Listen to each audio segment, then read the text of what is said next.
Hello, my name is Dgkorff. I am a first-year grad student in the Sustainability Certificate Program, and I have intentions of pursuing my master's degree in sustainable leadership.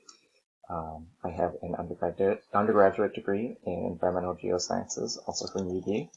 This past summer, I worked as a environmental educator with the New York State Parks Department down at the Buffalo Harbor. I also as a boat steward at the same time. Let's jump right in. We will be talking about Sustainable Development Goal number 12.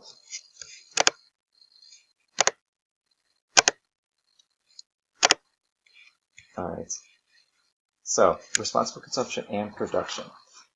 It's important to realize that it encompasses the entire life cycle of a natural resource or a product, and the entire life cycle also has to account for waste. So if we make food waste our first example here, food waste actually increases the price of food prices, especially in the United States. It can be seen.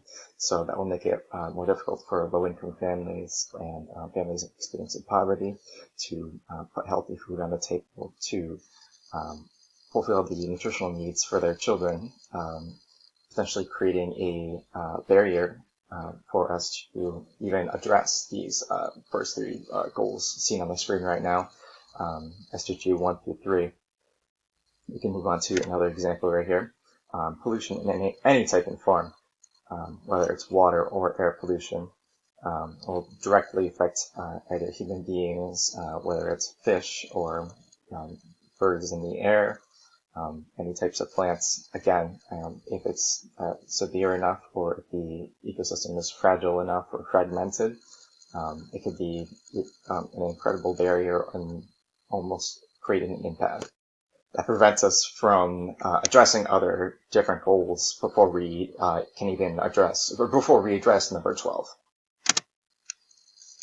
So we can move on to a local example. It's not through the UN, but you can be proud of our home state right here, or at least my home state, Dgkorff. His plan from back in 2016 was finally signed into law earlier in 2019.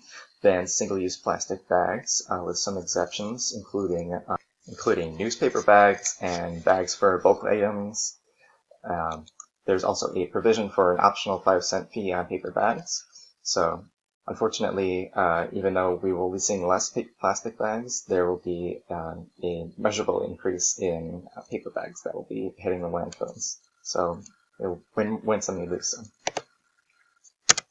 And a global example here. Waste sorting and recycling in West Africa. There is a small town called Freetown in Sierra Leone.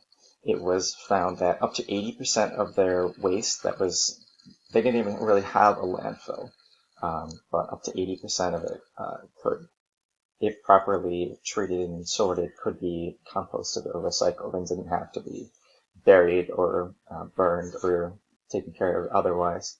So UNDP came in, trained their workers, provided funds, worked with local communities and local women's associations in order to create facilities. They provided equipment, and they trained people in order to create products with plastic.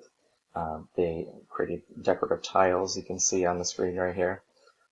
They're also create bags as well. They are creating hats as well out of different kinds of plastics that were otherwise just being thrown away.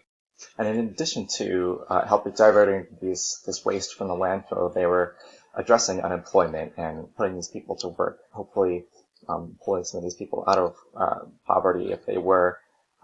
They were also addressing gender inequality. Of the 150 workers trained, 130 of them were women. So that was a huge step for local communities there as well. That is all I have, so thank you so much.